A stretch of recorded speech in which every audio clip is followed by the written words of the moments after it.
The sound of gunshots shattered the stillness of the Texas dusk. Two bodies hit the dusty ground before they could even reach for their weapons. Samuel Carter stood 20 paces away, gun still smoking, his weathered face revealing nothing as he approached the fallen men. The setting sun cast long shadows across the barren landscape as he knelt beside the bodies, his calloused hands turning over one of the dead men to reveal a silver medallion, two intertwined snakes forming the shape of an S. Samuel's jaw tightened. His fingers closed around the medallion, the metal still warm from the dead man's chest. He'd seen the symbol before. Known it for years, the twin snake gang. His brother's mark. Eli, he whispered, the name tasting bitter on his tongue. 5 years and still you haunt me. Samuel tucked the medallion into his vest pocket, mounted his chestnut stallion, and rode toward the horizon, where the smoke of campfires darkened the twilight sky. He wasn't looking for a reunion.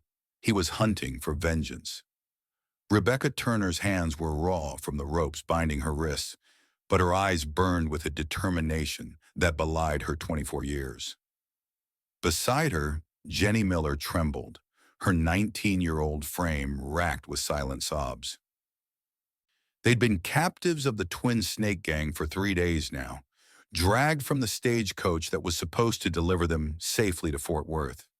"They're going to kill us," Jenny whispered, her voice barely audible over the drunken laughter of their captors around the campfire. Rebecca's reply was cold steel. "Not if I kill them first." The guard slouched against a nearby tree, bottle dangling from his fingertips, eyes heavy with whiskey. He hadn't bothered to check if the rock Rebecca had been working against her bindings for hours had finally frayed the rope enough. When he approached, his breath foul with liquor and his intentions clear in his leering gaze, Rebecca was ready. The jagged piece of broken bottle she'd concealed felt like salvation in her palm.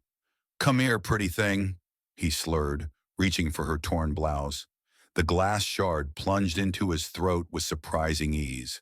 His eyes widened in shock, hands clutching uselessly at the wound as crimson life poured between his fingers. He made a wet gurgling sound before collapsing.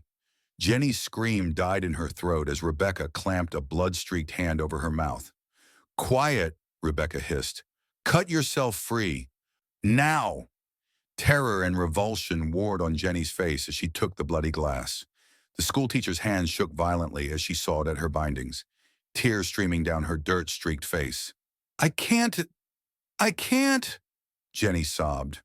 "You can. You will. Or you'll die here tonight."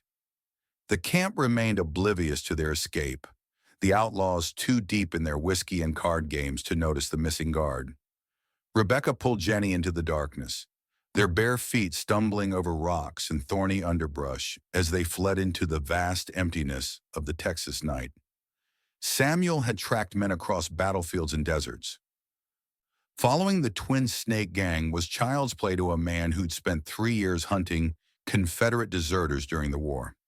He found the camp just before midnight, positioned himself on a ridge overlooking the clearing, and waited. Through his brass spyglass, he counted 13 men. No sign of Eli yet, but the gang never traveled without their leader. A commotion erupted in the camp, shouting, men scrambling for horses, lanterns swinging wildly in the darkness. Samuel adjusted his position, Winchester rifle steady against his shoulder, as he tracked the movement. They'd discovered something, or someone was missing. 2 fleeing figures caught his eye in the moonlight, women moving desperately through the scrubland below his position.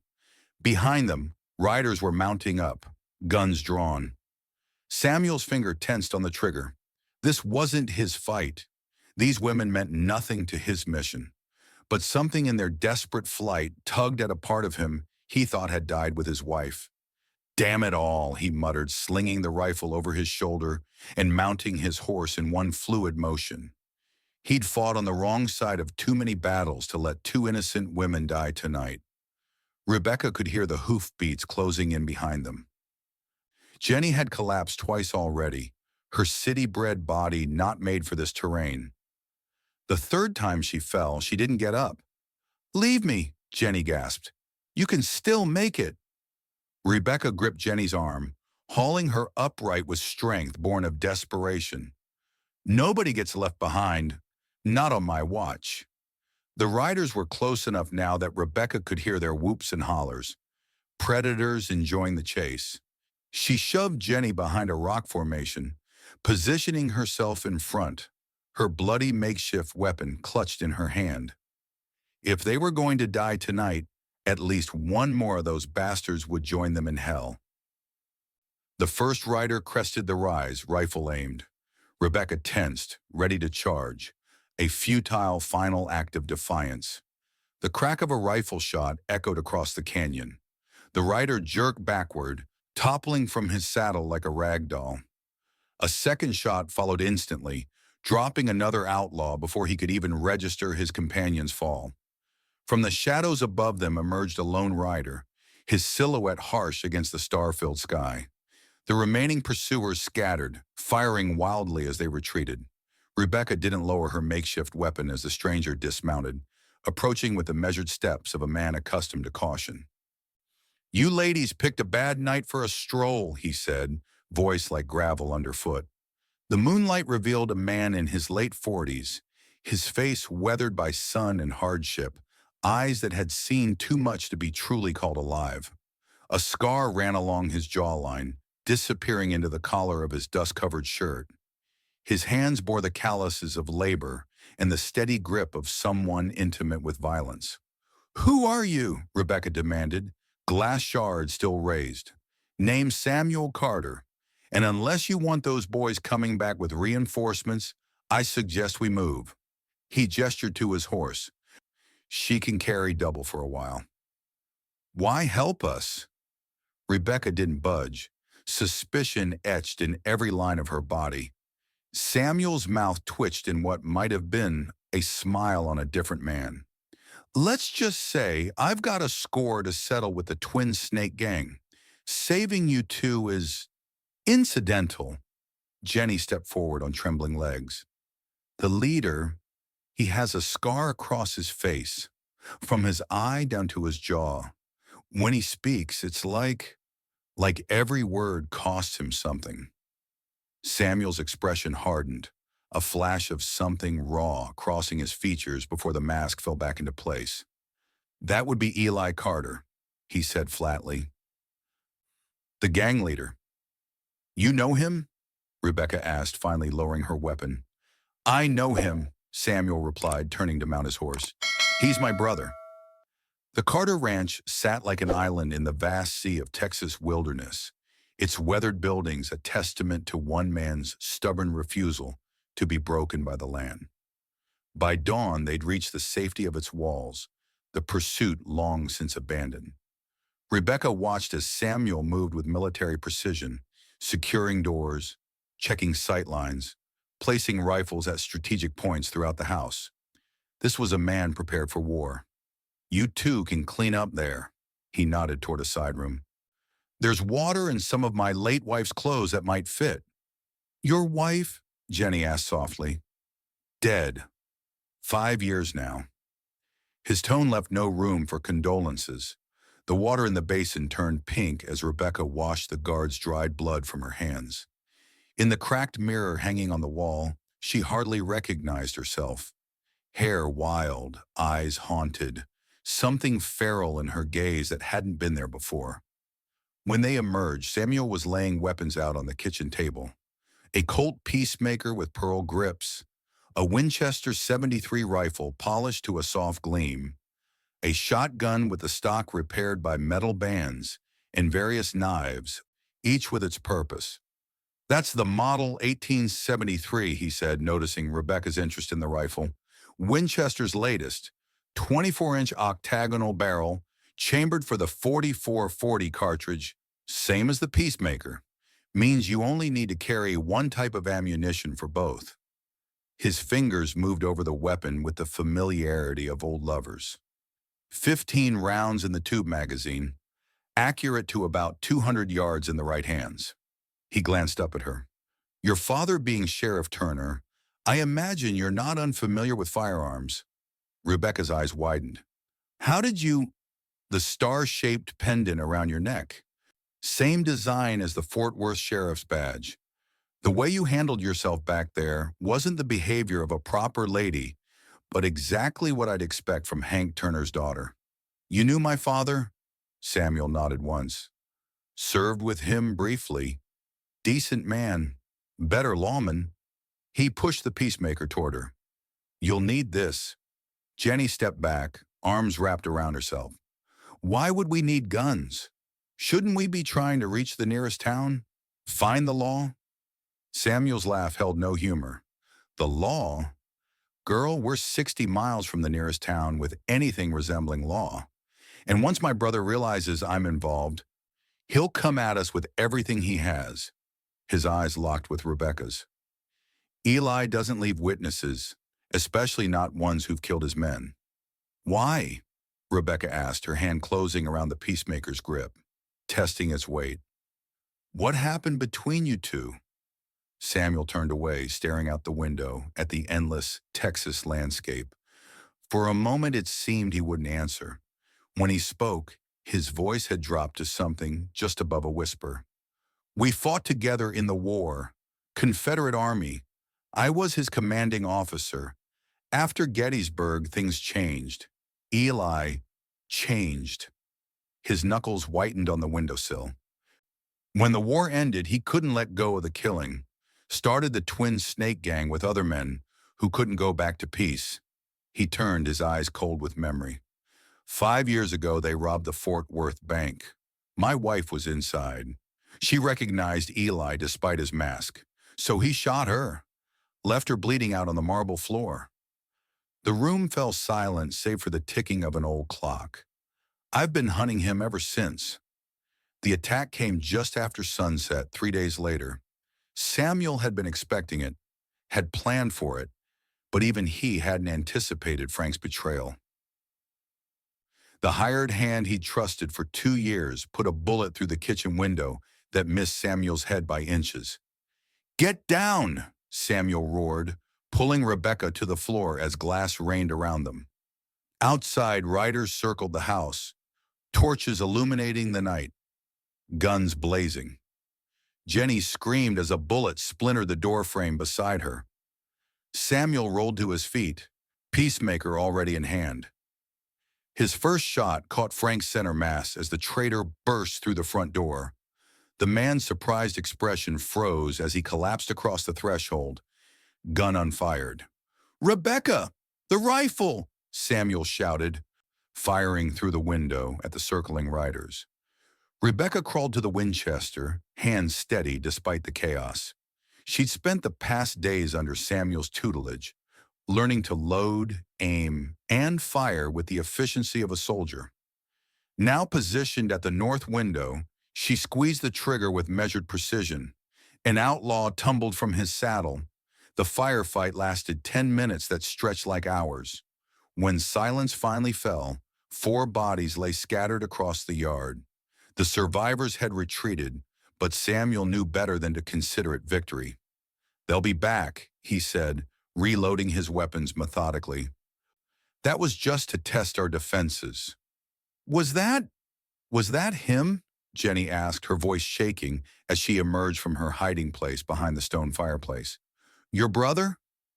Samuel shook his head. Eli doesn't risk himself in the first wave. He watches, learns, then strikes where you're weakest. He glanced at Rebecca, who was calmly reloading the Winchester. You did well.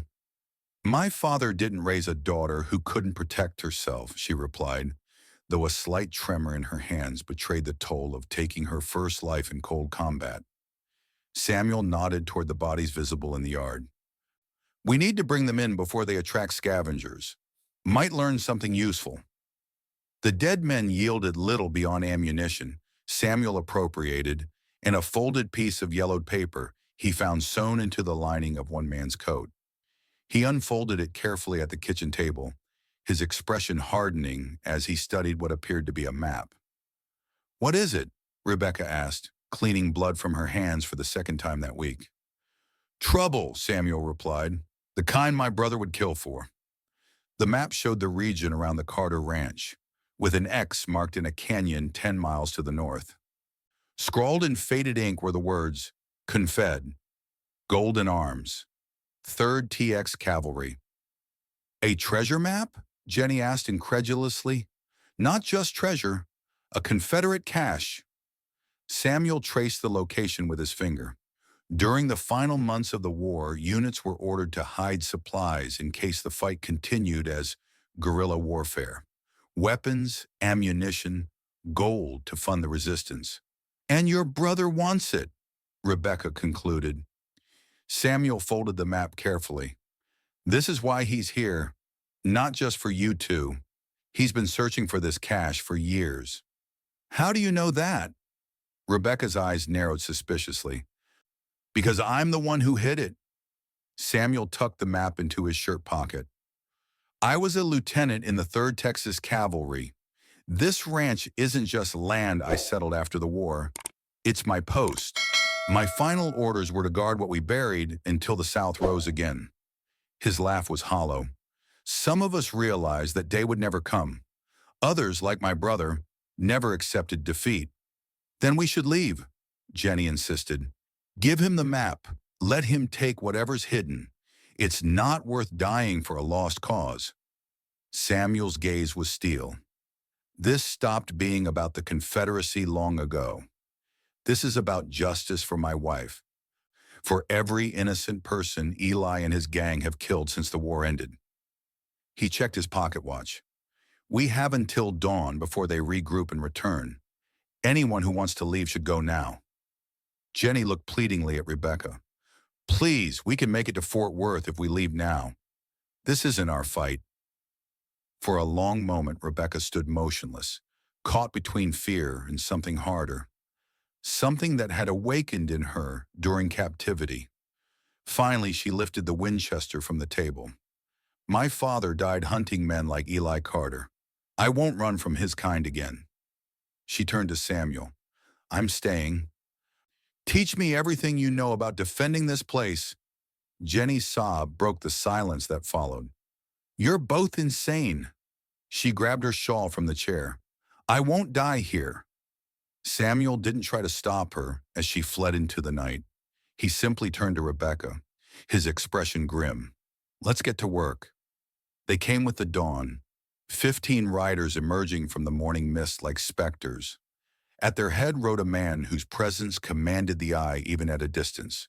The scar that ran from his left eye to the corner of his mouth pulled his features into a permanent sneer, visible even from the ranch house window where Samuel watched his approach. Eli, he whispered, fingers tightening on his rifle. Beside him, Rebecca held the peacemaker with the steady hands of someone who'd made peace with dying. The riders stopped just beyond rifle range. Eli Carter dismounted slowly, his movements deliberate, calculated. He walked forward alone, stopping in the middle of the yard. Samuel! His voice carried across the distance, heavy with an authority that hadn't diminished in the years since he'd worn a Confederate officer's uniform. I know you're in there, brother. Come out and face me like a man. Samuel's jaw tightened. He'd waited 5 years for this moment, rehearsed it in his mind 1,000 times. Now that it had arrived, he found himself hesitating. Could be a trap, Rebecca warned. Of course it's a trap, Samuel replied. But he wants to look me in the eye when he kills me. That's always been Eli's way. Samuel moved to the door, rifle in hand. Before opening it, he turned to Rebecca. If this goes badly, there's a trapdoor under the rug in the bedroom. Tunnel leads out to the South Ridge. Take the map, find the cache. Make sure my brother never gets his hands on it.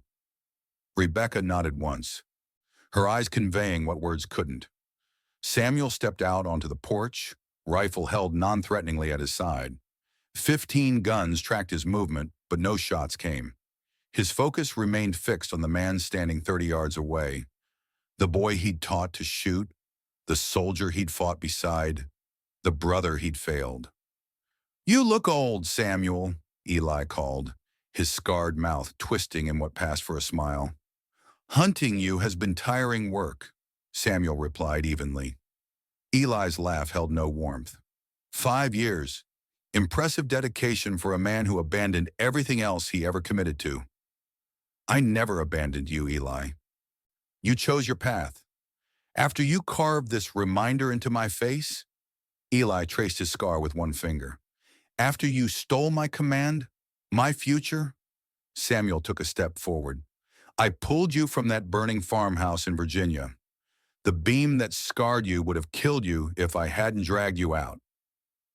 Lies, Eli roared, his composure cracking. You were always jealous, always holding me back.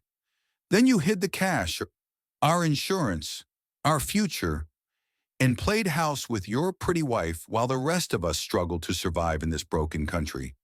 My wife, Samuel's voice dropped dangerously. The woman you murdered. Eli's scarred face showed no remorse. She recognized me, couldn't leave witnesses. Like the two women who escaped your camp 3 nights ago? A flash of surprise crossed Eli's features, quickly masked. So that's where they ran to. Fortuitous. Now I can settle all my unfinished business at once.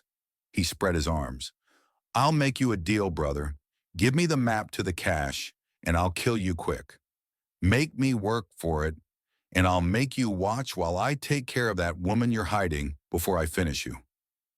Samuel's finger tensed on the trigger. He could end it now. One shot, center mass. But the 15 rifles aimed at him guaranteed he wouldn't survive to celebrate his vengeance. What happened to you, Eli? He asked quietly. We were soldiers, not butchers. The war changed everything. You just refused to see it.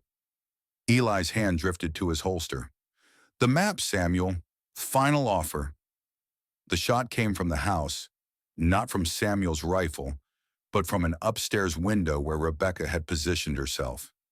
Eli screamed, clutching his shoulder as blood bloomed across his shirt. The ranch erupted in gunfire. Samuel dove for cover behind a water trough as bullets splintered the wood around him. He returned fire methodically, each shot finding its mark with the precision of a man who'd spent a lifetime with a gun in his hand. 3 riders fell before the rest retreated behind the barn. Rebecca's voice called from the house. Samuel, the back! They're coming in the back! He turned to see 4 men breaking through the rear door. Inside, he heard Rebecca's peacemaker barking. 1 shot, 2, 3, then silence. Rebecca! Samuel roared, charging toward the house, rifle blazing. The world narrowed to the space between his sights. 2 men fell on the porch. A third took a bullet in the throat as he emerged from the doorway. The 4th was nowhere to be seen. Samuel burst through the door to find Rebecca on the floor, blood seeping from a wound in her side, her peacemaker aimed at the 4th man, who lay dead beside her. I got him, she whispered, face pale with shock and blood loss. Samuel knelt beside her, tearing a strip from his shirt to press against the wound. Hold on, just hold on. A slow clapping sound from the doorway froze him in place. Touching, Eli said, his wounded arm hanging limp at his side, revolver gripped in his good hand. The great Samuel Carter, brought low by sentiment again. Samuel turned slowly, positioning himself between Rebecca and his brother. It's over, Eli. Half your men are dead. The rest have fled. It's not over until I have that map. Eli's gun rose, aimed at Samuel's chest. Where is it? Samuel rose to his feet, hands empty, facing his brother. If you want to end this, end it now. But it won't bring back what we lost. It won't change what happened. The only thing I want, Eli hissed through clenched teeth, is to watch you die. The gunshot that followed came from behind Samuel. Rebecca, using the last of her strength, had raised her peacemaker once more. Eli staggered, a look of stunned disbelief crossing his features as he looked down at the spreading crimson stain on his chest. You! He gasped, eyes fixed on Rebecca in shock before his legs buckled. Samuel caught his brother as he fell, lowering him to the floor. For a moment, they were boys again. Before the war, before the scars, before blood and vengeance had replaced brotherhood. "Let it end here," Samuel whispered. "For both our sakes." Eli's eyes found his, the hatred in them dimming as life ebbed away. His scarred mouth formed one final word. Not forgiveness, but accusation. "Traitor." Then he went still, his eyes fixed on the ceiling. Samuel held his brother's body for a long moment, grief and relief warring across his face. The weight of a 5-year hunt settled on his shoulders as he gently closed Eli's eyes. Without the hatred animating his features, Eli looked younger, more like the brother Samuel had once known. "We need to get you to a doctor," Samuel said, turning back to Rebecca and gathering her in his arms. "Is he?" she whispered, her face ashen from blood loss. "It's done," Samuel confirmed, carrying her toward the door. "Hold on. Town's a half-day's ride. You just need to hold on." Outside, the remaining gang members had fled, taking their dead with them except for those who had fallen inside the house. Samuel laid his brother's body on his bed, covering him with a sheet before loading Rebecca onto his most gentle mare. He fashioned a travois to carry her safely, the makeshift bandage on her side already soaked through with blood. As they prepared to leave, Samuel paused at his brother's side one last time. Something caught his eye, a glint of metal beneath Eli's shirt where Rebecca's bullet had torn through. He pulled the fabric aside to reveal a small metal plate secured to a leather strap across his brother's chest, directly over his heart. The bullet had struck it dead center, denting the metal but not penetrating. Samuel stared at it for a long moment, then covered his brother once more and left the room without a backward glance. 3 days later, they reached the northern canyon marked on the map. Rebecca, still weak but insistent on accompanying Samuel, watched as he uncovered the entrance to a small cave hidden behind a rockfall. Inside, protected from the elements for almost 30 years, lay 6 wooden crates stamped with Confederate markings. "So it's real," Rebecca said softly as Samuel pried open the first crate to reveal rows of gold coins nestled in straw. 4,000 in gold eagles. Enough weapons and ammunition to outfit a small company. Samuel ran his hand over a crate of Colt revolvers, perfectly preserved in Cosmoline. Eli would have used this to rebuild his army, start the war all over again in his own way. "What will you do with it?" Rebecca asked. Samuel closed the crate, his decision already made.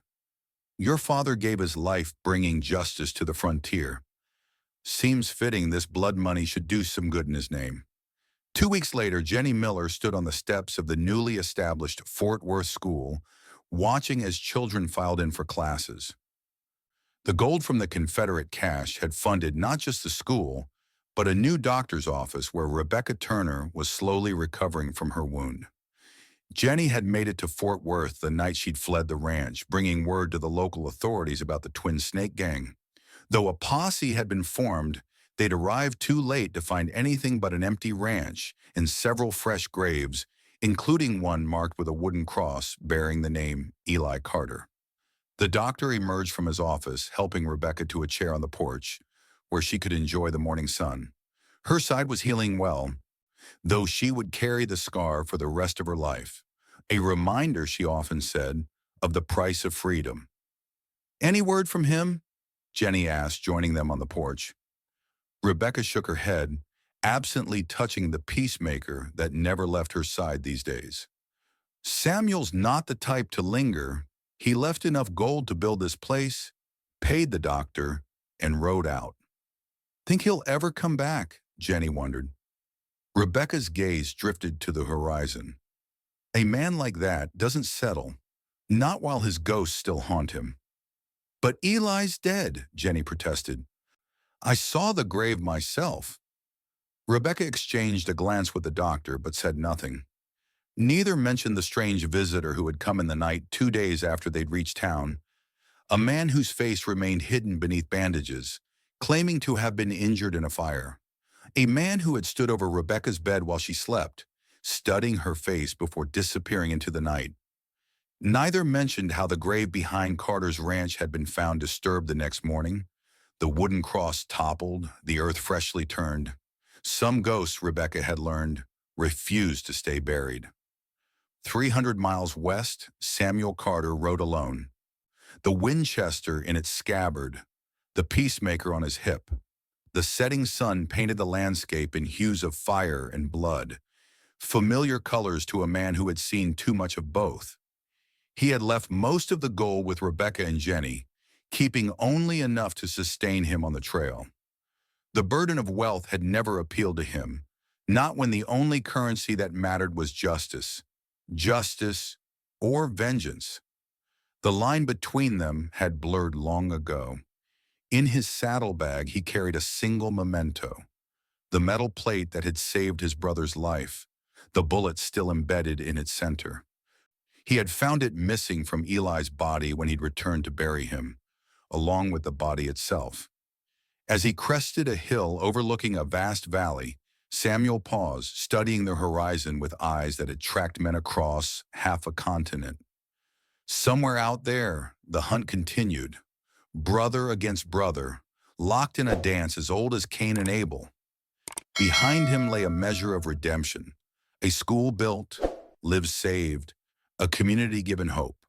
Ahead lay uncertainty, danger, and the ghost of a brother who refused to rest. Samuel adjusted his hat against the setting sun and nudged his horse forward. Some men found peace in death.